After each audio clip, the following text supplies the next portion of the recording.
Hi, everybody. This is Marlene with Eerie News, and today is December 2nd, 2023.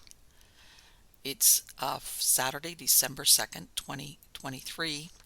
And our first story is out of Stranger Than Fiction Stories, and it's titled A Fascination with Darkness. What would you do if your 8-year-old daughter was inspired by the movie The Omen and waited with bated breath for the sequel titled Damien? The girl's name was Kim Goitia, and she lived in Sacramento, California. When The Omen premiered in 1976, viewing the film kicked off a fascination with the devil. She went on to collect several copies of the novel based on the screenplay. 2 years later, the sequel Damien was released, and she was still enthralled with the dark side. According to her mother, Carol Summers, her daughter went goth before it became a thing, dressing in black, growling like an animal, and performing satanic rituals in her room. Kimberly also started using male aliases like Damien Thorn. Considering her behavior was quite disturbing, especially for a child, it's unknown if her family could have anticipated what Kimberly did on February 3rd, 1981. Kimberly, who was 13 years old, shot her 11-year-old sister Stephanie at the Green Haven apartment complex located at 6330 Havenside Drive, which they had called home for 4 months. The girls lived there with their mother, Carol Summers, and her husband, Jim Summers. The couple married a week before on January 24th. The 13-year-old's explanation to the police was quite simple. It was that Satan had told her to shoot her sister. Stephanie had attended Gloria Day Lutheran School from September to January. From there, she was transferred to Hollywood Park Elementary School, and the day she died, she had been enrolled at Bear Flag Elementary School. For some reason, between early January and February 3rd, she had not attended school.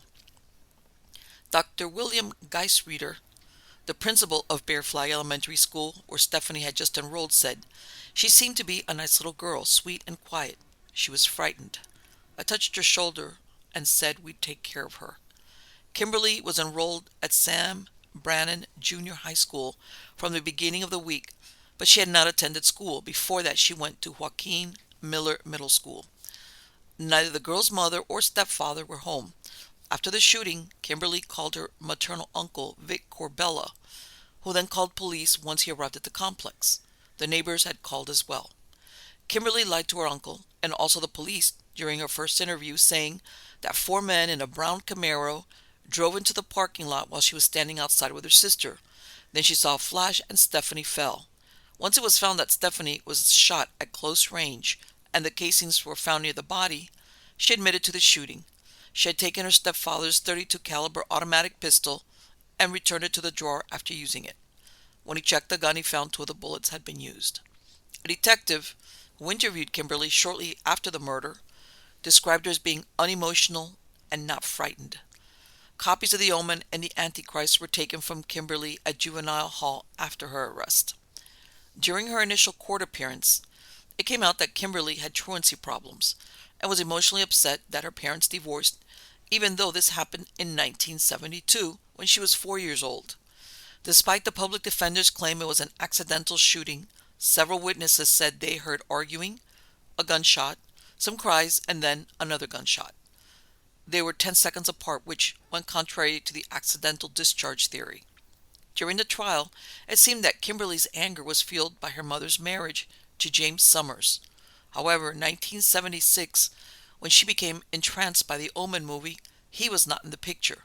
Her mother, Carol Norman, married her father, Steve Goitia, in June of 1967, and they divorced in January 1972. The short marriage produced Kimberly, born in June 1967, and her sister in November 1969. The Sacramento County Deputy District Attorney interviewed family, friends, and teachers and established Kimberly's obsession with the occult. She had been wearing black clothing for the prior 6 months and even retrieved them from the trash after her mother threw them out. Kimberly had told her mother that she, quote, prayed to Satan because she tried praying to God, but nothing happened, end quote. In the books, Damien Thorn took photographs of his victims before their death. Kimberly took a picture of her sister before killing her. She had 2 more pictures of herself taken after the shooting, dressed in black, of course. During the trial, it was recounted that Carol Summers had told co-workers that her daughter thought Satan was more powerful than God, and that she believed she was a boy and the son of Satan. Kimberly had written letters to Satan describing how, quote, soft his skin was and how beautiful he was, end quote. Friends of Carol Summers testified that Kimberly once told her mother, quote, if I do away with you and Stephanie, all my problems will then be over, and I could get away with it because I'm a juvenile, end quote. One of the documents submitted to the courts was that evidence would be offered that Kimberly's mother and stepfather were told of her plans to kill them while they slept after Stephanie's death. Supposedly, she had told her maternal grandmother Helen Norman about her plans. Victor Corbella, Kimberly's uncle, testified that when he visited his niece in the juvenile hall, she told him she had intended to kill herself when she went outside with her stepfather's pistol. She said she was going to take her own life on account of the marriage. Kimberly told him she couldn't stand her stepfather. She also told her mother that if she married James Summers, quote, an accident would happen and they would never be happy, end quote. Strangely, during the trial, there was no mention made of Kimberly and Stephanie's father, Steve Goitia, having attended the proceedings at all. Carol Summers worked at the State Department of Justice, and her co-workers testified that she continually had problems with Kimberly, and she confided to many of them on a daily basis about her worries. Later, she called the 4 co-workers brought in to testify liars, claiming she had never said those things. According to one co-worker, Carol Summers told her that once she and her husband disciplined Kimberly, who, quote, started to growl, end quote.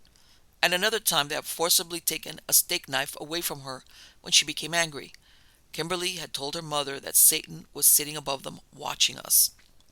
During the trial, the prosecution asked Carol Summers if she believed Kimberly was possessed by the devil, and if she had asked a priest to speak to her daughter.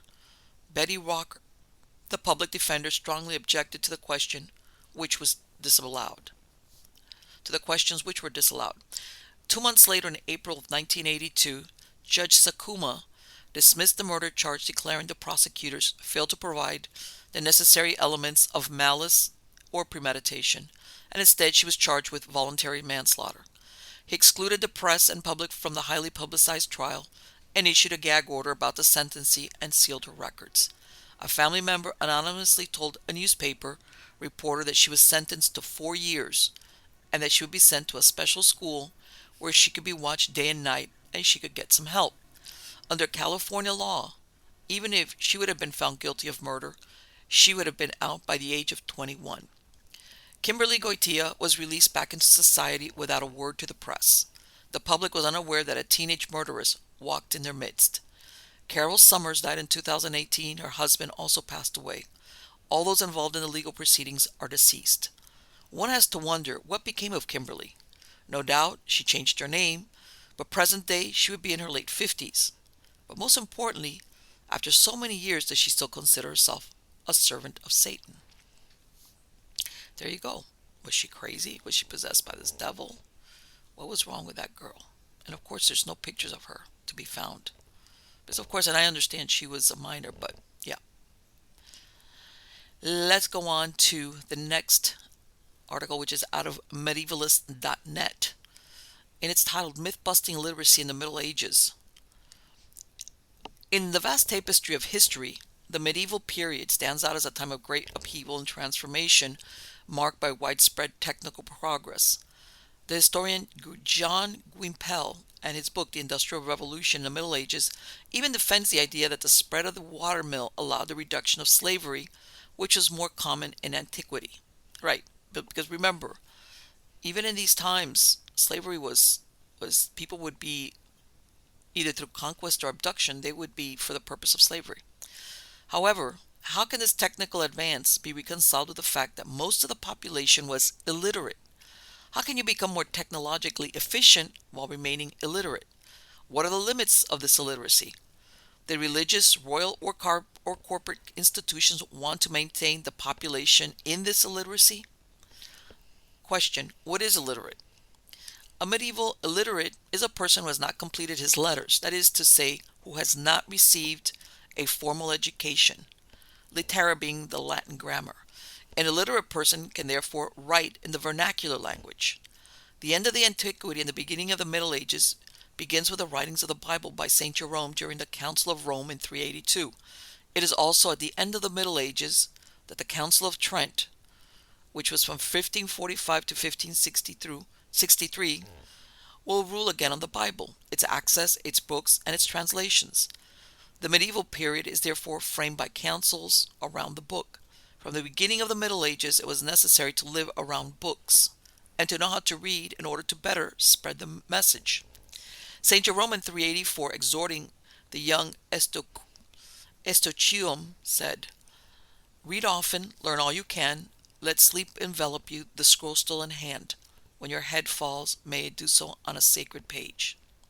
Also, books and reading have always played a pivotal role in Christianity, which has earned it the term religion of the book, through the success of its strategy of using books and textual propaganda. In the Central Middle Ages, a large number of poets or chroniclers were not or very poorly literate. Robert de Clary, this is in the 13th century, who seemed very illiterate, makes only a few references to Alexander the Great. In the 12th and 13th century, certain groups like the Order of the Humilati were lay people who had not taken vows, but who sometimes allowed themselves to preach, and then were banned from it a few years later. Hugues de Bourges, this is in 1220 AD, a secular knight poet and preacher, even defends his literacy while he preaches. The Lateran Councils, the third, this is in 1179, and the fourth in 1215, however, repeated the ban on secular preaching, which supposes that the practice of illiterate preaching is common. Now you understand what they're saying is, this will lead, of course, to Protestantism and the schism, is that if you went to Mass, it was held in Latin. And if for all intents and purposes, if you didn't know Latin, you were illiterate. The prevalence of illiteracy. In medieval Europe, illiteracy was widespread, affecting both the peasantry and to some extent even the nobility. This was due to several factors, primarily the lack of accessible educational opportunities and the general lack of importance placed on literacy. Monasteries were one of the few institutions that fostered education during the medieval period, but these facilities were mainly reserved for those on a religious path, excluding the majority of the population. However, the church and the royal institutions strove to transmit and teach to as many people as possible. Monastic schools were free. Also, King Louis IX of France encouraged the creation of the University of the Sorbonne, which, through the work of Robert de Sorbonne, sought to welcome students from the lowest social classes. There is no institution which advocates the prohibition of approaching letters. The difference is neither social nor gendered. For example, Eloise, certainly an exceptional woman, had the opportunity to study at the most prestigious university in the world in the 12th century. Also, many people belonging to the clergy were not religious, such as notaries, jurists, and lawyers. Question: will an illiterate man remain poor because of his illiteracy? It is often believed that one of the most profound impacts of illiteracy in medieval times was on economic opportunities. Peasants and laborers who couldn't read or write were limited to manual labor, often working in agriculture or as craftsmen. This lack of education restricted their ability to engage in more lucrative professions or trades, keeping them in a cycle of generational poverty. This theory would then assume that literate people would be the richest, or even that they would maintain knowledge so that it would not be shared. According to the definition, an illiterate person just does not have direct access to Latin, Greek, or Hebrew texts, but he knows his own vernacular language. In the Central Middle Ages, numerous documents were written in vernacular languages. This allowed readers to improve their domains, ownership, and wealth. Consider these three examples. Walter of Henley wrote in French in the 13th century L'Edit de Hospondarie, or Husbandry, which became a bestseller for agricultural management. It is a very easy read which plays on words and proverbs, so much that its rustic style kept the book famous until the 16th century. The 14th century work Le Ménagère de Paris gives lots of tips for a young housewife. The author commissions this work, compiling numerous reference works from both ancient philosophy to practical management.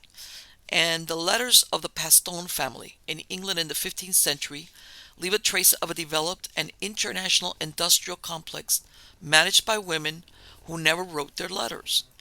Thus, illiterate businesswomen in the sense that we have defined could be at the head of economic empires. Be illiterate and become the laughingstock of the clerics. In the high levels of the church, ignorance was understood as a source of evil. The two main causes of sin, according to St. Augustine, were ignorance and fragility. St. Gregory the Great reiterates, I'm not even going to say that in Latin, aut ignorantia, aut infirmitate, aut studio perpetuor. This idea continued throughout the Middle Ages. For example, Julian de Vézelay distinguishes three ways of sinning as infirmite, ignorantia, act industria. Okay. Bernard of Clairvaux explains that the scandal of the weak comes from ignorance. Hugues de Berzay, a lay preacher who defended his illiteracy in the 13th century, said he was the victim of mockery. He therefore uses his experience as a sign of authority. And basically it's, I preach to the good, but I know that many will twist my sermons madly. Is this recurring criticism solely the fruit of the pride of the clerics, who have done more studies than the common man? These same theologians praise humility and simplicity, yet their vindictiveness against ignorance is also a mean by which they seek to change mentalities concerning letters which should not be the property of an elite. Question: were medieval farmers illiterate?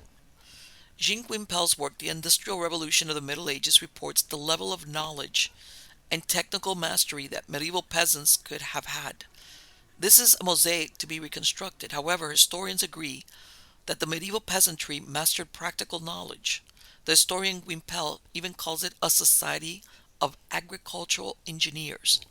Also, the popularization of the watermill since the 11th century suggests a real technological leap. The Doomsday Book is the inventory ordered by William the Conqueror notes that there were at least 5,624 mills in the country. Sources on literacy or illiteracy are quite rare for the peasant population.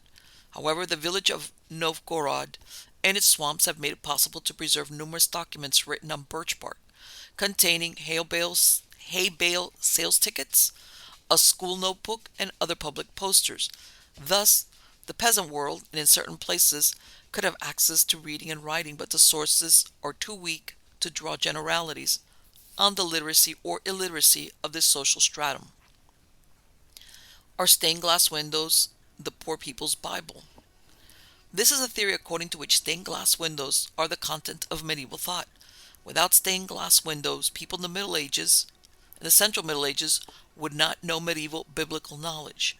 This theory therefore assumes that at the time of Romanesque art, biblical knowledge was reserved for an elite, and that as progress progressed, knowledge tended to become democratized. However, the expression is not clear. A medieval illiterate is not a savage in the sense of a person completely free from the context in which he evolves. Stained glass windows are therefore not the alpha and omega of one's knowledge, but a useful support, especially as a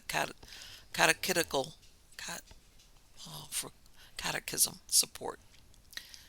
Dependency on others. It is often believed that being illiterate in medieval times meant depending on those who could read and write. This reliance on scribes, clergy, or educated members of the community further reinforced the social hierarchy. The literate were often seen as gatekeepers to knowledge, further limiting the illiterates' ability to control their own lives. But in our time, also the managers of important companies still do not write themselves, but have them written. Dependence on scribes is not linked to the literacy of the person dictating the information. Dictating information does not mean that we do not control it.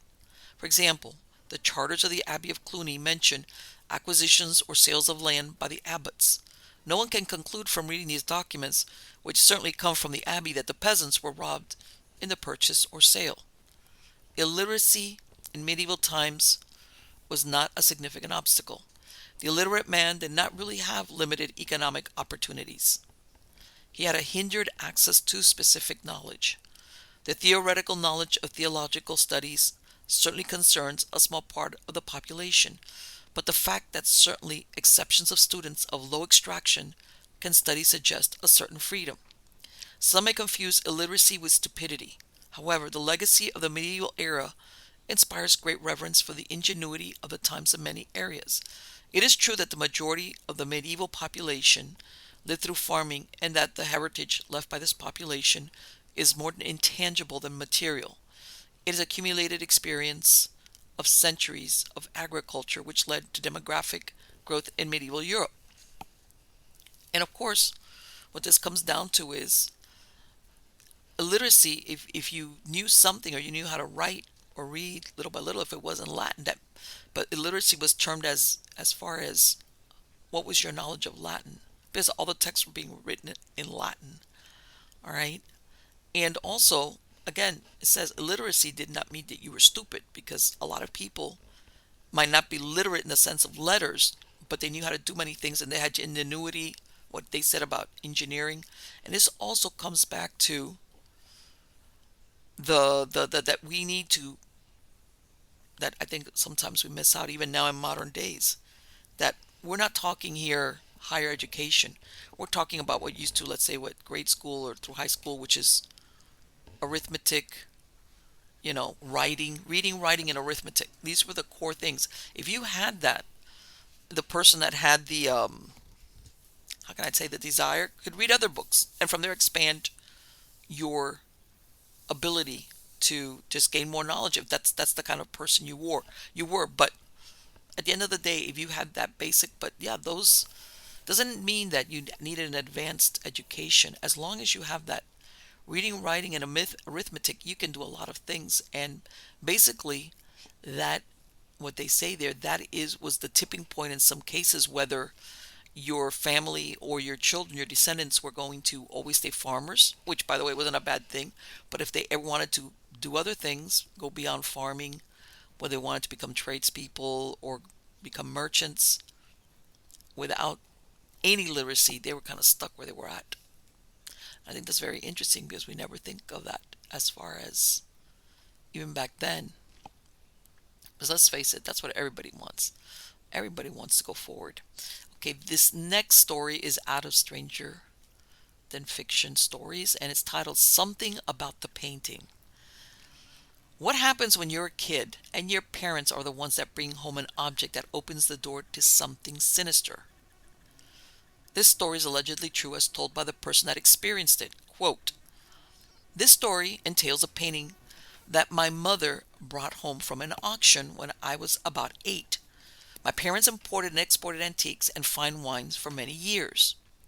My mother, Natasha, is Russian-born but grew up in the United States from the age of 3 and always had the love of anything old and unusual when it came to furniture and artworks, something that seemed to have rubbed off on me a little.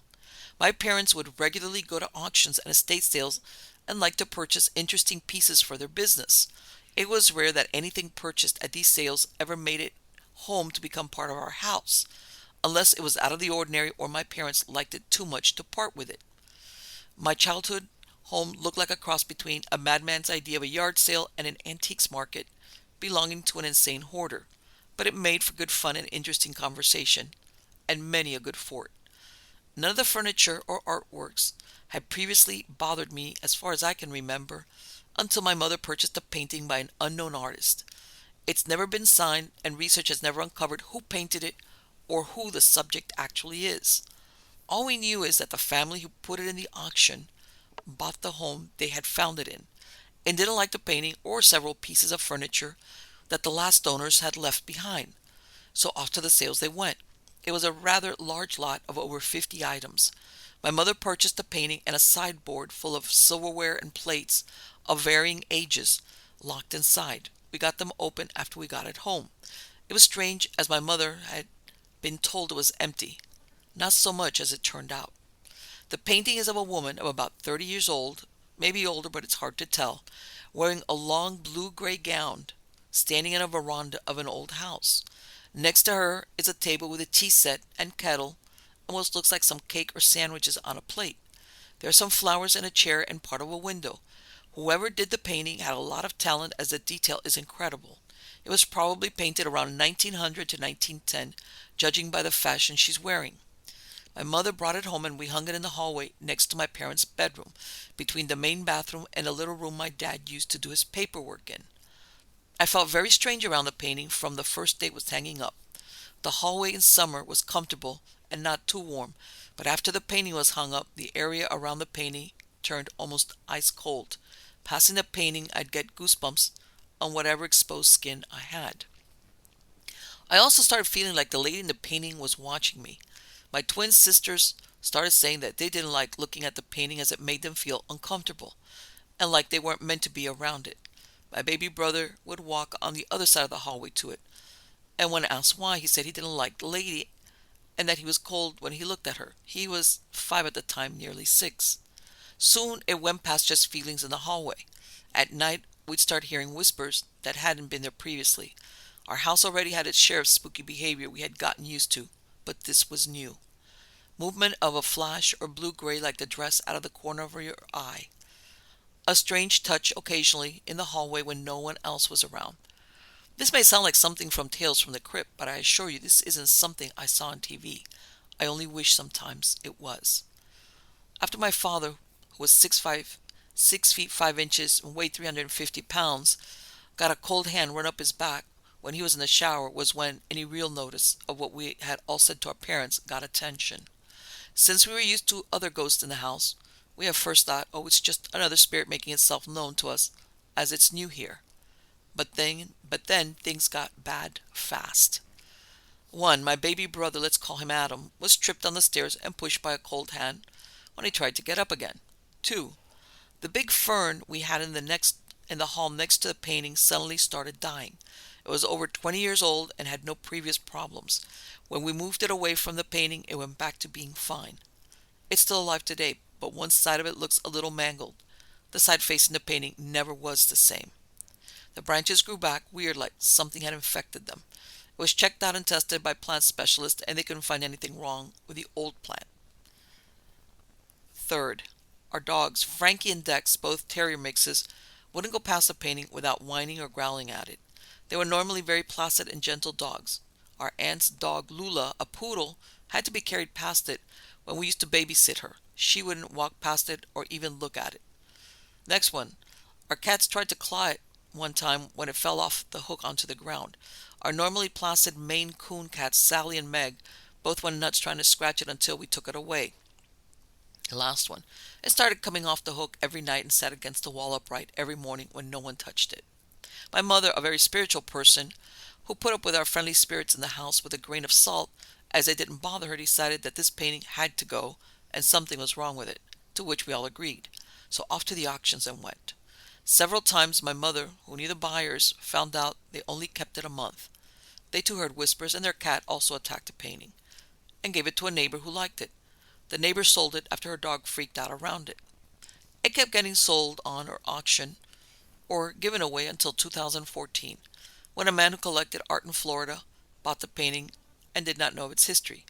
Having again tried to research its past, he only found that it was possibly a painting of an artist's wife who died young. I don't know if it's true or not. There is no real record of the artwork anywhere, and it's not signed. The man who owned it last I heard keeps it in his basement, as it frightened his grandchildren. He says he won't sell it on and keeps it locked up. I think too he knows something isn't right with it. I'm worried that he's old. What's going to happen when he dies? This painting, I think, isn't safe. Either a ghost is in it or attached to it and it's not friendly. It really should be destroyed. I know it probably sounds like a made-up story for kids, and an adult man like myself shouldn't be weary of an old oil painting of someone unknown. The painting is dangerous. That's the end of that story. And of course, I couldn't find a picture of the picture. Now, this is another weird painting. Many strange paintings are of the most innocuous subjects. At first glance, there's nothing sinister about them. It's only after you study it that certain things become terrible, and all you want to do is run away from it. Psychic Philip Solomon owns a portrait with a history of bad luck to its previous owners. The origin started 30 years before when a friend of Solomon's bought it from a shop in Horsley Fields, Wolverhampton. This is in UK. He described it this way, quote, "From the moment she got it home, my friend had problems with the painting. It kept falling off the wall of its own accord and terrifying her children, who said people came out of the painting. She asked me if I would take it off her hands, which I did. But I have to be honest, it even unnerved me. I quickly sold it on to a lady who had a bric-a-brac shop on Walsall Road, Willenhall. But she had big problems with it too. It scared people, and some even fainted after looking at it. Dogs also hated it. Once more it came back to me free of charge. End quote. It was sold to other owners, even being sent to America. However, it did return to Willenhall. Solomon explained how the painting was still frightening. I let a family member have it who actually liked it. A month later it was returned to me with a comment, "Strange things are happening." I thought the best thing to do was just keep it in my garden shed, wrapped and covered. My dog hated it, immediately growling and barking at it.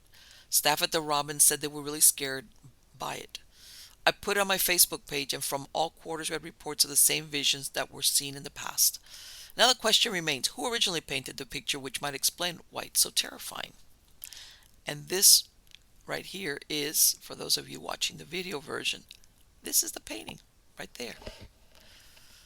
I don't know. You look at some things and some people don't get it, and then others are like, wow, I get it. I get it. So, all right, let's go on to our next one. This is out of Science Alert, and it's titled, "Study Finds a Potential Downside to Vigorous Exercise We Didn't Know About." Bad news for any extreme exercise junkies out there. Excessive vigorous exercise could muffle your immune system. At least that's what a study analyzing over 4,700 post-exercise fluid molecules from firefighters suggests. This may be problematic for workers with consistently physically demanding jobs that require intense fitness training, such as emergency workers and athletes. People who are very fit might be more prone to viral respiratory infection immediately after vigorous exercise, suggests Pacific Northwest National Laboratory, PNNL, biomedical scientist Ernesto Nakayasu. Having less inflammatory activity to fight off an infection could be one cause. While there is strong evidence to suggest that moderate physical activity among healthy individuals can favor the immune system in the long run, what happens to the immune system directly following vigorous exercise is controversial. There is little reliable evidence that supports the claim that intense exercise heightens the risk of opportunistic infections, although a few previous studies have noted self-reported upper tract respiratory infections in athletes compared to control groups after strenuous activities. Whether these are correlations or causations is unknown. So Nagayasu and colleagues tested the blood plasma, urine, and saliva from 11 firefighters before and after 45 minutes of intense exercise, hauling up to 20 kilograms or 44 pounds of gear over hilly terrain. We wanted to take an in-depth look at what happens in the body and see if we're able to detect danger from exhaustion in its earliest stages, explains PNNL bioanalytical chemist Kristen Burnham Johnson.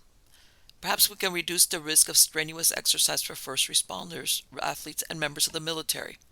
There's no question exercise does wonder for our health, from boosting moods to strengthening our immune systems. But, as in previous studies, the new research detected possible signs of immune suppression within the workout firefighters. Amidst the expected physical changes helping our bodies maintain the increase in fluids, energy, and oxygen that exercise demands, there was a decrease in molecules involved in inflammation. This was accompanied by increased opioorphin, a dilator of peripheral blood vessels. What these changes ultimately mean for the short-term function of the immune system is unclear, but the researchers have few ideas. Opioorphin may increase blood flow to muscles during the exercise regimen to improve the delivery of oxygen and nutrients, the team writes in their paper. We postulate that the decrease in inflammatory molecules we observed in the saliva after exercise might represent an adaptive mechanism to improve gas exchange in response to higher cellular oxygen demand. There was change in the participants' oral microbiome too. The scientists suspect this was due to the increase in antimicrobial peptides found in the firefighters' mouth after their intense activity, possibly to compensate for the immune suppression, although this conclusion is contested. However, this increase in antimicrobial peptides had no effect on inhibiting E. coli growth, Nagayasu and colleagues elaborate. suggesting a limited capacity of antimicrobial peptides within the oral cavity to protect against host infections. That said, other scientists argue some of the changes observed may not be indications of immune suppression but of a heightened state of immune surveillance and immune regulation. While a within subject comparison reduced the impact of the small sample size, firefighters experience unique exposures to pollutants during fires, which may also change their immune reactions. What's more, this study only considered healthy and active men. The researchers caution so further research amongst a broader community is needed to confirm their findings. However, taken with previous studies, there is evidence supporting a relationship between physical demands and a higher incidence of respiratory infections, Nagayasu and team concluded. And this research was published in Military Medical Research. You know what that tells me? Moderation in everything, including exercise. It's like one is can be just as bad as the other. No exercise or too much or too strenuous, because if it lowers your immunities and you're at risk of upper respiratory infections, it's like it kind of defeats the purpose of the exercise. And again, it's exercise. There's times where maybe something happens that you have to go there, and you know you get a surge of adrenaline, you do it. That's different. But like that systemic exercise, or these people that go all out, that's very interesting. Moderation, moderation, moderation. All right. So let's go. Let's go back to Stranger Than Fiction stories, and this is titled "Ghost Stories for Day of the Dead." This was published. This was, as everybody knows, right after Halloween. There's a couple of days. There's the Day of the Dead, Dia de los Muertos, and Day of the Innocents, and things of that. There's a couple of days where historically All Hallows Day, which were November 1st by the Catholic Church, was set aside to venerate martyrs. All right. And then November 2nd was set aside to pray for people who were in purgatory. In other words, people, the dead who needed prayers. And from there, it went out and became uh, celebrations of, when you see the Day of the Dead here in the United States, even across the world where people visit the cemetery and visit with their dead relatives and, clean up graves or things of this nature. Every country has their own little version of that. And part of what goes on was that there was always, everybody, hears about that traditional Samhain when the veil is the thinnest. Believe it or not, it's not really Samhain. The November 1st and the 2nd, one of the dangers seen was where you had the ghost or the spirits, obviously discarnates, who had nobody that remembered them, or descendants or family who, came to their graves or even remembered them. In other words, these were hungry ghosts. These were the days where people had to be careful because they were basically, for lack of a better word, the unwanted ghosts. Nobody remembered them. Nobody went to their graves, cleaned it up, did anything like that. But anyway, these are ghost stories for the Day of the Dead. And these are a little bit older, but let me see. Hold on a minute. Now let's go to this one. I like this one better. This is also out of Stranger Than Fiction stories, and it's called The Spirit of the Bartender. Bars, taverns, lounges, or even man caves could be the places with the best memories, or perhaps the ugliest and bloodiest ones. There are spirits, and then there are spirits. These are some of those stories. The following is a story of a haunted bartender picture. This style of print is very common. In other words, this is not tied to an original artist. Perhaps what this person experienced is what happened around this print while it hung on a wall. This is the story. Last year, my junior year of college, me and four of the friends moved into a house together. We all brought our own things to decorate the house with posters, paintings, etc. One of the paintings was of a bartender pouring a martini. We would end up calling this painting Martini Man. I had a weird feeling about it right off the bat. His wide eyes would follow you around the room, and there was just something creepy about it. When you were alone with it, it felt like there was a real presence with you. About a month or two after the move in, activity started happening. One day I was sitting on the couch in the living room playing some video games. I started hearing slamming at the front door, and it was loud. It sounded like somebody sprinting and body slamming the door. By the way, we have a foyer, so I can't see the door from the living room. Thinking it may have been a loud knock, I go to see if there's anyone there. Nothing.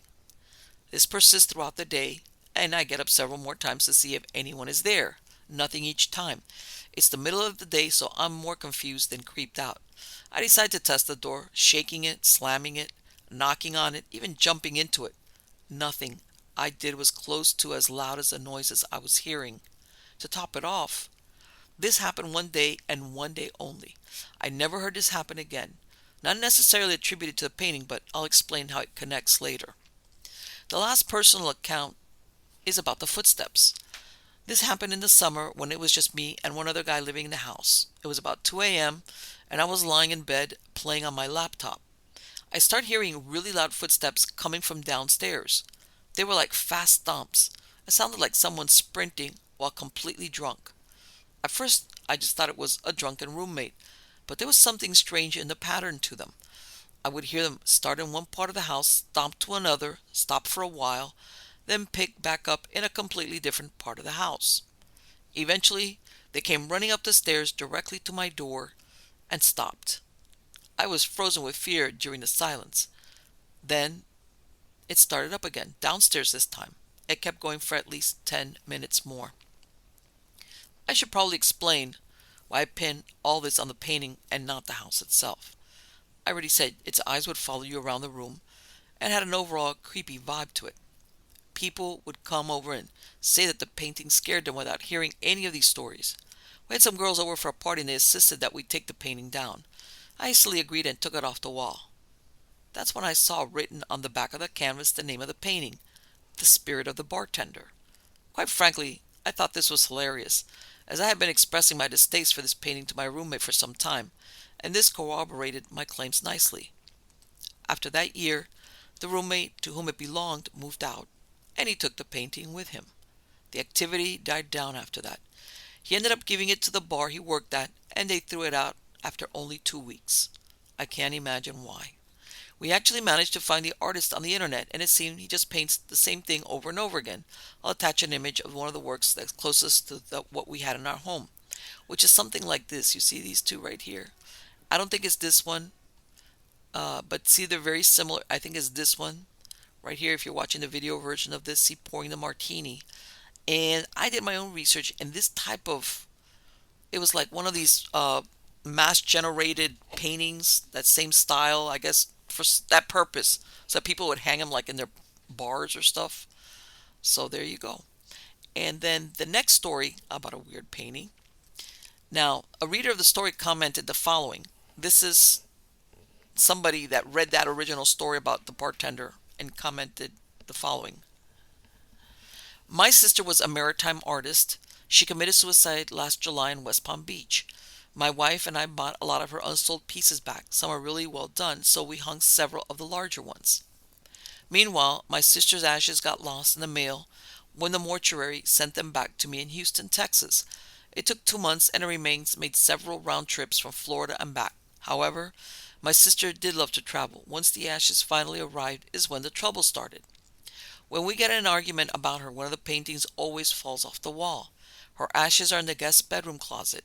The guest bedroom was our three houses' cats' favorite afternoon hangout. Now they refuse to go in there.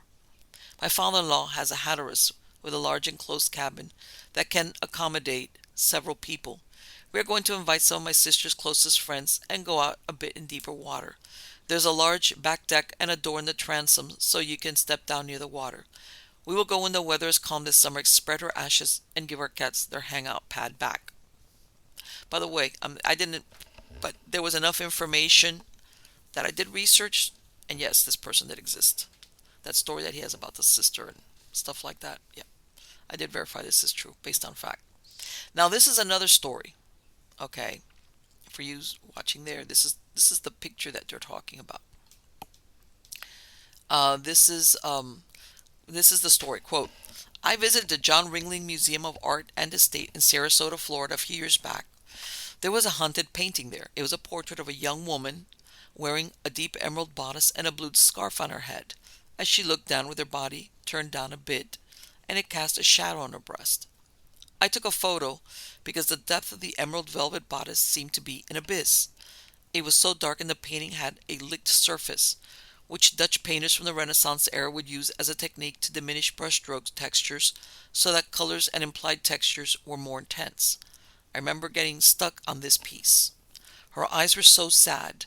The textures were so rich, too perfect. I decided I didn't like this work after all. When I was later looking through my pictures, I noticed a red devil or demon looking thing where that deep abyss of dark green emerald was when I saw it in person, on the wall. I showed so many people this picture and asked them if they saw anything unusual, and every single person saw that red demon right away. It was not on the painting at the museum, but it showed up on my picture. No other photos had these red obstructions, or whatever, in them, but I took multiple pictures of this painting from different angles, and every picture has the red demon. I don't know what to tell you about that. Okay, this is another story. In February, this is going back a few years, in February of 1893, J.M. Mont Robinson, a bartender who lived in Summitville, Indiana, drowned himself. He went to a gravel pit filled with water near town and left his coat and hat on the shore. He was 40 years old and left behind a wife and 4 children. He had some financial reverses and his health was bad. The pond was deep, and saloon men from where he worked had been cutting ice from it during the cold weather. The next day his boss passed by and saw the hat and coat on the bank. Right away he realized they belonged to Robinson. Suspecting what the man had done, he went back to town and brought a party of friends with grab hooks and dragged the bottom thoroughly. Eventually the body was found and taken to his home. It seemed that once Robinson lived in good circumstances and owned a farm near Summitville, but he lost it through bad management and sickness. Less than a month after he died, Mount Robinson was seen near the pool where he drowned. People who passed by the area at night, which was half a mile outside of town, would see him standing on the bank as if in the act of plunging into the pool.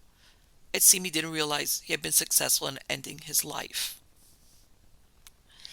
There you go. And that's another example of what happens, as far as the spirit of the bartender. Besides, in other words, this was not just a picture. This was an actual bartender.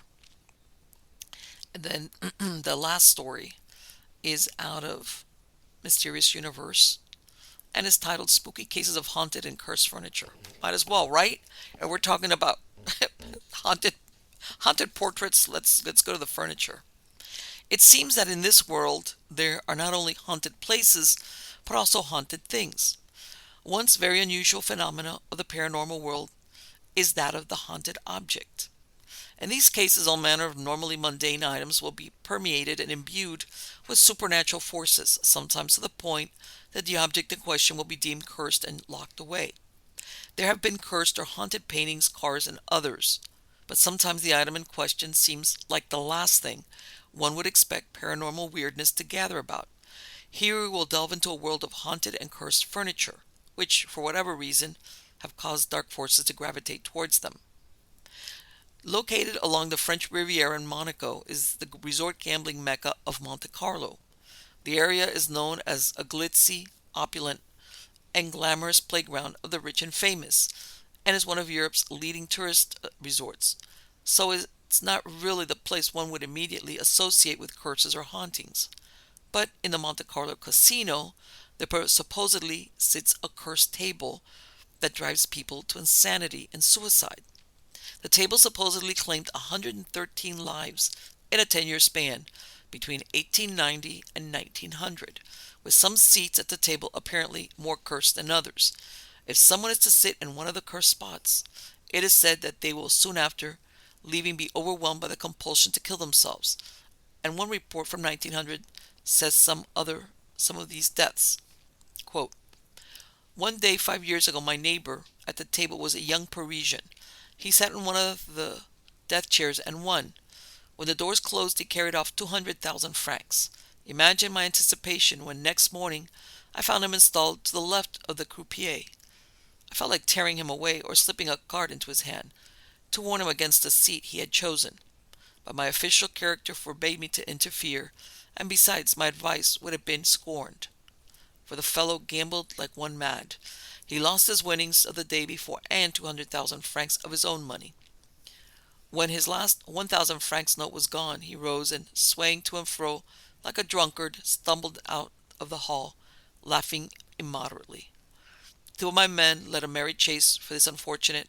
When they caught up with him, he jumped off the railway bridge, knocking out his brains.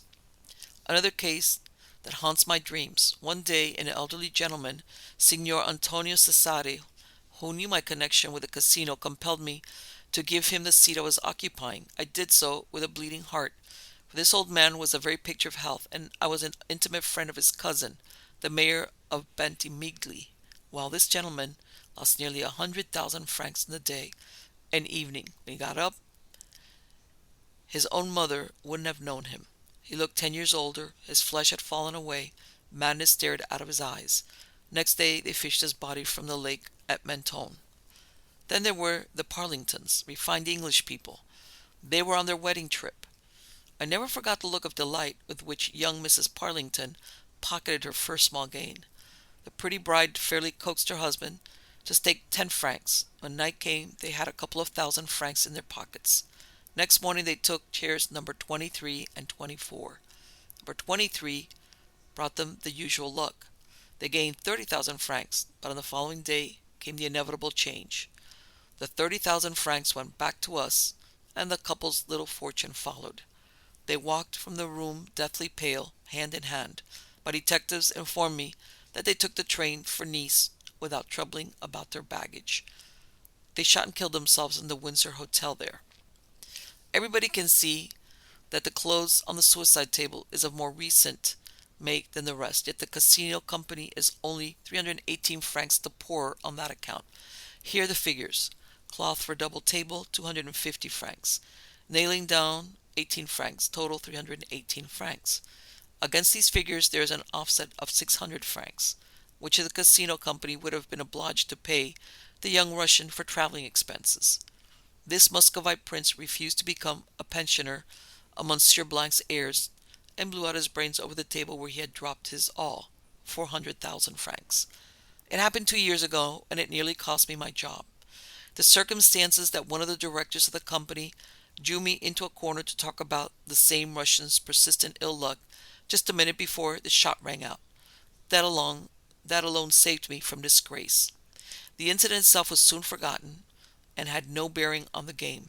It had nothing to do with the superstitions attached to the suicide table. The ill reputation of that piece of furniture was of many years' standing when the Russian committed that flagrant breach of casino etiquette. He was number 85 on my list of unfortunates. Oh, there you go. And Monte Carlo, of course, it's a principality, I believe. Grace Kelly, she married into the family. Now, is there anything to this? Another supposed haunted table can be found at the historic Black Horse in public houses on Nuthurst Street in Nuthurst, West Sussex, England. Over the years, local people have observed pints of beer and other objects sliding across this table by themselves, or objects even flying off to fall to the floor. According to local lore, this was the table at which, many years ago, regularly sat a man who could see the old post office opposite to observe his wife visiting her lover, the postmaster whom he subsequently murdered and buried in St. Leonard's Forest. The spirit of the murderer has supposedly haunted the table ever since, still watching over the post office for the appearance of his wife. Perhaps one of the most infamous of these pieces of a haunted furniture is a simple, unassuming oak chair on display at the Thirsk Museum in North Yorkshire, England. The story goes that a Thomas Bugsby was arrested, tried, and condemned to death after he murdered his father-in-law, Daniel Auty, in 1702, after an argument over money. Apparently, just before he was hanged, he was sitting in the chair and cursed it out of spite. After this, the chair gathered about it the dark reputation of causing anyone who sits in it to meet with misfortune and death. In fact, so many people have apparently died from sitting in the chair that it was donated to the museum and hung up from the ceiling so that no one would ever sit in it again. Another cursed chair is connected to the Bentley Hotel in the tiny town of Blanchester in southwestern Ohio. The hotel harbored a simple rocking chair that immediately started trouble when it arrived in the late 1800s. When the first person to sit in it, a Mr. William Rockhill, promptly had a heart attack and died. At first, this wasn't really associated with the chair, but this was followed by a string of strange freak accidents and injuries surrounding it. One man's head was cut open by it. One man was forcefully thrown out of it and broke his arm as a result. One man's finger was smashed beneath it. One toddler was trapped beneath it and almost died. One man's collarbone was broken by it. One man was pushed down the stairs because of it. One dog was knocked unconscious by it. The list goes on and on. Soon the chair was being called the Hoodoo Chair of Blanchester, claiming more and more victims. It got to the point where the owner of the hotel, Edward Hawk, decided that the chair was definitely cursed and went about trying to get rid of it. But this turned out to be easier said than done. No one would accept the chair, and even when Hawk tried to give it away, the chair apparently didn't like being moved because those who tried would be knocked down by an invisible force. Even more bizarrely, supposedly could not be destroyed. Hawk would say of it, quote, "I can't smash the blame thing any more than I can smash the hoodoo. I took it out in the backyard the other day. Couldn't get one of the men about the place to touch it, and tried to send it to Kingdom Come. I was swearing mad at the crazy thing. It was ruining my trade, my disposition, and my appetite. Will you believe it, sir? The very first blow I aimed at its murderous back, the axe flew off the handle and hit me such a whack on the shoulder I was lame for a week. I'll acknowledge I was some scared, and I gave up trying to turn the chair into firewood." End quote. The only time they were able to successfully remove the chair from its room was when they painted a white cross on it. But this did little to decrease the object's dark potency. When it was put on the porch, it went about causing all manner of mayhem, including making people trip and fall, catching people's hair in it, tripping over backwards to smash people's heads into the wall, and ejecting those who would try to sit in it. It also allegedly moved around on its own accord throughout the night, or would be found in different places. Hawk decided to move the chair to the attic, but shortly after doing this, a fire broke out and filled the hotel with smoke. Not long after this, the hotel was hit by a tornado that tore the roof off, and Hawk decided he'd had enough. He apparently sold the hotel and moved away. But in the years that followed, the hotel continued to be plagued by fires, accidents, and financial troubles, until it finally went out of business in the early 1900s. It is unknown what happened to the chair after this. Is it still out there or causing trouble? Who knows? Yet another haunted chair is kept at Balleroy Mansion in Philadelphia. The sprawling 32-room Balleroy Mansion was built in 1911 and over the years has accrued thousands of historical pieces that have been handed down from notable subjects including Napoleon Bonaparte, General George Meade, and Founding Father Thomas Jefferson, just to name a few.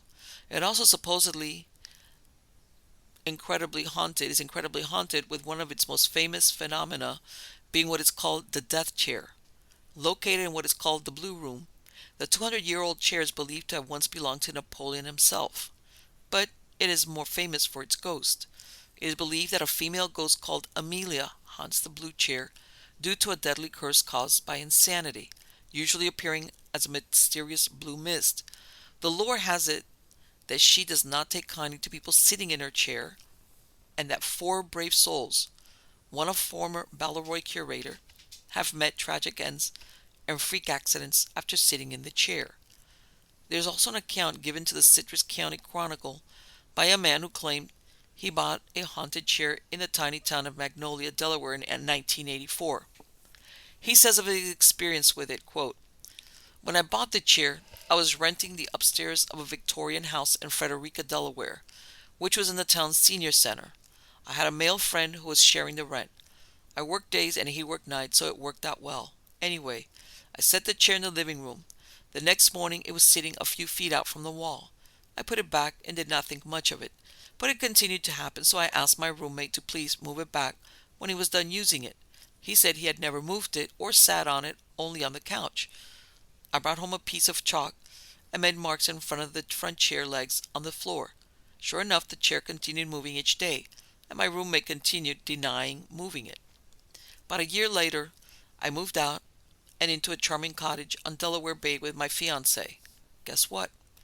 The chair moved there also, and my fiancé said he had not sat in or touched it. Then other things began to happen. One freezing winter morning, we woke up to find all the lights on in the living room and the front door standing wide open. I was positive I had locked up and turned off the lights. A few weeks later, my future brother-in-law and his boyfriend came to visit. He immediately loved the chair and offered to fix the broken places in the back, replace the springs, and reupholster it as a wedding gift. I loved the idea. About 2 months later, they returned the chair and it looked fabulous. My brother-in-law said they were really happy to get rid of it.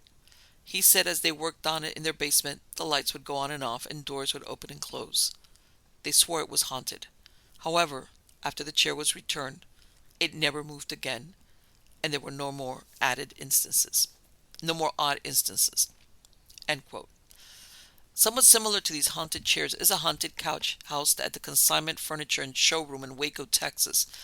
The couch was purportedly dropped off at the store one day by a spooked customer who claimed that a strange sulfur smell was coming from inside his home. Kitchen cabinet doors were opening on their own, and cell phone signals cut out as one got close to the sofa. The phenomena continued after coming into the store's possession. Lights flickered on and off, objects in the immediate vicinity of the couch would move on their own, and on several occasions customers' information was erased from the computer system with no explanation.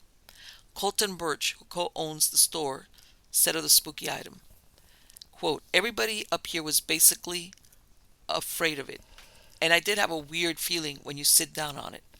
One of the employees got in a minor car accident, and then we also had another employee who was in a minor fender bender the night after touching or moving the couch. A lot of you people don't want to have anything to do with it, especially when you show them the bloodstain under the cushion." This end quote. Despite all of this, the sofa is apparently still there, drawing the droves of curiosity seekers. Adding to the tables and chairs, we come to haunted and cursed chests and cabinets. One of these is what's called the conjured chest, whose story begins with a South Carolina plantation owner by the name of Jacob Cooley back in the 19th century. Cooley was supposedly known as a cruel and ruthless taskmaster who treated slaves like garbage. When his wife became pregnant, he had tasked one of his slaves, a woman named Hosea, with crafting a chest for his newborn. When it was finished, Cooley did not like the finished product and flew into a rage, supposedly beating Hosea to death. Hosea's fellow slaves took revenge, asking a conjurer to curse the chest so that the Cooley family would be doomed for generations to come. Although Cooley didn't like the chest, he still placed it in his unborn baby's room, but the baby would inexplicably die just days after birth, making it the first victim of the curse. After this, there was a string of deaths surrounding the chest. One of Cooley's sons was stabbed to death on his 25th birthday after putting some of his clothes in the chest. The chest was given to a newlywed couple as a gift, and the bride died soon after from an illness, and the groom died in an accident. The chest was acquired by Virginia Carey Hudson Cleveland and her husband, Curtly Cleveland. The pregnant Virginia put her first child's baby clothes in the chest. The baby was born prematurely and died the same day on August 8, 1915. Virginia and Curtly Cleveland's older daughter placed her wedding clothes in the chest, after which her husband Wilbur was rushed to a hospital for an appendectomy and died from an overdose of ether. Virginia and Curtly's neighbor, Herbert H. Sonny Moore Jr., put his hunting clothes in the chest and was killed in a gun accident at the home. Author Virginia Carey eventually acquired the chest and used it to store her first baby's clothing, and the baby died shortly after. Carey's son Stanley then placed his hunting clothes in the chest and was shot the following day. The deaths would continue, and in the end, 18 people had died of the curse. Virginia had had enough of the chest and did not want anyone else to die. So she asked Sally, a maid who had worked for Virginia most of her life, if she knew how to break a conjure. The two of them went about performing a ritual which involved using the feathers of a dead owl and leaves from a willow tree, and this supposedly worked. The curse was lifted, and there were no further incidents associated with it. The chest now resides in the Kentucky History Museum, but it was not put on public display. All of this talk of spooky, haunted, and cursed items might make one want to just lie down and take a rest. But first you better make sure that bed isn't haunted as well, as there is an impressive number of supposedly haunted beds in the world. One of the most famous of these is called the Great Bed of Ware, which was once housed in the Saracen's Head at Ware in England. The exceptionally large four-posted bed, adorned with intricate wood carvings, is thought to have been made in the late 16th century by Jonas Fosbrook, a German craftsman, and was famous for its grandeur and size. Over the years, it was often mentioned in poems and prose, and was even mentioned in Shakespeare's Twelfth Night, propelling it to greater and greater fame. The great bed was housed at several different inns, the George, the Crown, and finally the Saracen's Head, and over the years became just as famous for its purported haunting as its size. There have been many strange phenomena associated with the mysterious bed. Those who tried to sleep in it were kept awake by the pinching, nipping, and scratching that went on all night long. The bed would sometimes shake and quake, and sheets were often ripped off by unseen hands. Some claimed to have been attacked in their sleep by an invisible aggressor who left bruises and scratches on their body. Still others claimed that apparitions would loom over them as they were in the bed. Even more ominous stories tell of people sleeping in it, dying not long after. One version is that the ghost takes offense to any person of a rank lower than royalty sleeping in the bed. And another is that the ghost dislikes couples having sex in the bed. As to who is haunting it, the commonly held idea is that it is Jonas Fosbrook, the creator of the bed, due to his displeasure at having his grand creation used in such a mundane manner. It was acquired by the Victoria and Albert Museum in 1931, where it remains to this day. In the spring of 1986, Alan Tallman, along with his pregnant wife Debbie and their two children, Kenny and Marianne, moved into a house in Larrabee Street, Horicon, Wisconsin. At first, it was their dream home, and there was not a hint of anything paranormal about the place. But this would change in 1987, with the arrival of a bunk bed they had bought at a second-hand store. Almost immediately after the arrival of the bed, there were all sorts of paranormal phenomena going on. Doors would close on their own, footsteps were heard. A radio and dial moved on its own. Radios and clocks turned themselves on and off. Chairs rocked, and a basement window was removed and placed on the floor. Additionally, the children repeatedly became sick, and the family started to suffer from terrible nightmares and visitations from an apparition in the form of an old ugly hag with long black hair and a glow about her like fire. The strange phenomena only escalated in intensity from there. One day Alan was returning home from work in the early hours of the morning when he allegedly saw what he described as something glowing inside the garage in orange-red. There were flames coming out of the overhead door. There were two eyes in the windows.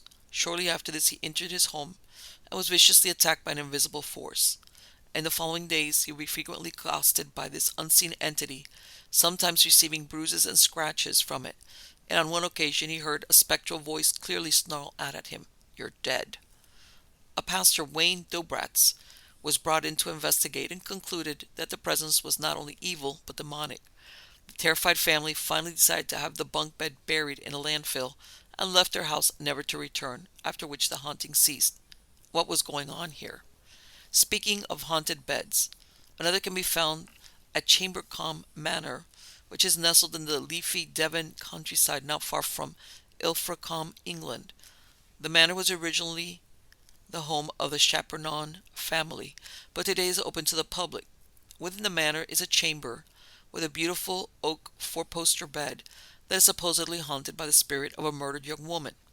One account tells of a couple who stayed at the manor and who would explain that their bed would often shake in the middle of the night, or that there would be mysterious wet spots found on the sheets.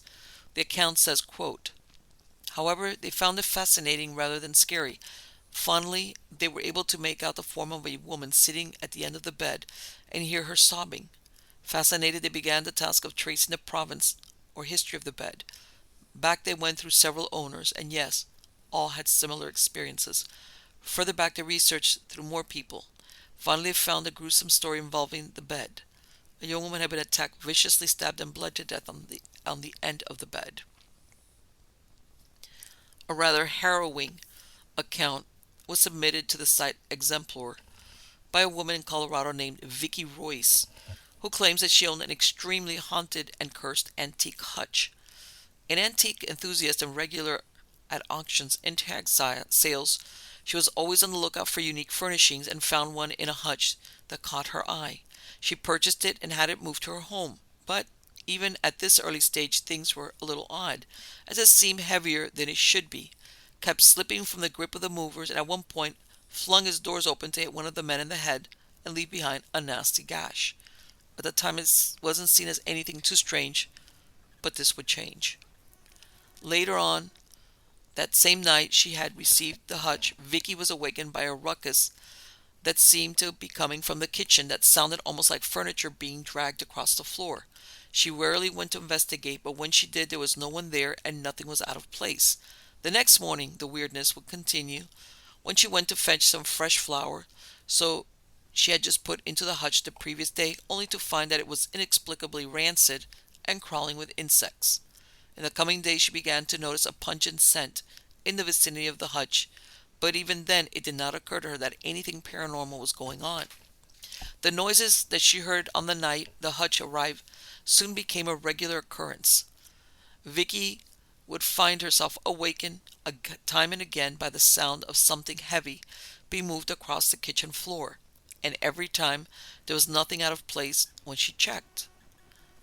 In the meantime, several more bags of flour were put into the hutch, and all of them became insect infested overnight. In the days that followed, Vicky began finding red and black beetles she had never seen before crawling in the bowls and plates that she stored in the hutch, only in the hutch and nowhere else. And she was now starting to get a bit creeped out. To add to this, Vicky started having recurring nightmares in which she was being stalked by what she believed at first to be a woman wearing a house dress and holding a handkerchief over her mouth. In the dreams, the figure would pace through Vicky's house, sobbing and moaning. On one occasion, she stopped and transformed into the form of a creature with hooves and horns, after which she headed towards the hutch to enter it. These dreams continued night after night, so intense that she could not barely get any sleep. Vicky tried to put the nightmare out of her mind, but everything would get even scarier when one day she was in the kitchen when the doors to the hutch began opening and slamming shut one by one. The hutch then tilted on its own just enough to send the dishes shattering on the floor, upon which the hutch righted itself and was once again stationary. She knew then and there that the hutch had to go. She had it dismantled piece by piece and then doused it with kerosene and lit it on fire in a controlled burn in her backyard, watching it burn down to ashes. After this, the insects disappeared, her nightmares ceased, the strange smells dissipated, and she was at peace. The phenomena stopped. What are we to make of cases like this? A good case could be made that these are instances of what has come to be known in the paranormal world as spirit attachments. This basically means that a ghost, spirit, demon, whatever, has latched itself onto an item and sort of follows it around, tethered to it by forces we cannot yet comprehend. It is often said to have been an item of great importance, or as having had some deep connection to the deceased, but there are various reasons why some spirit might latch onto an object, including curses, demonic invocation, and others. All we can really say for sure is that there are certain objects in this world, including furniture, that seem to have some amount of oddness orbiting them. And whatever the reasons may be, they are certainly damn strange indeed. So there you go. And that is Eerie News for today. I will be back soon with some more weirdness. Until then, take care.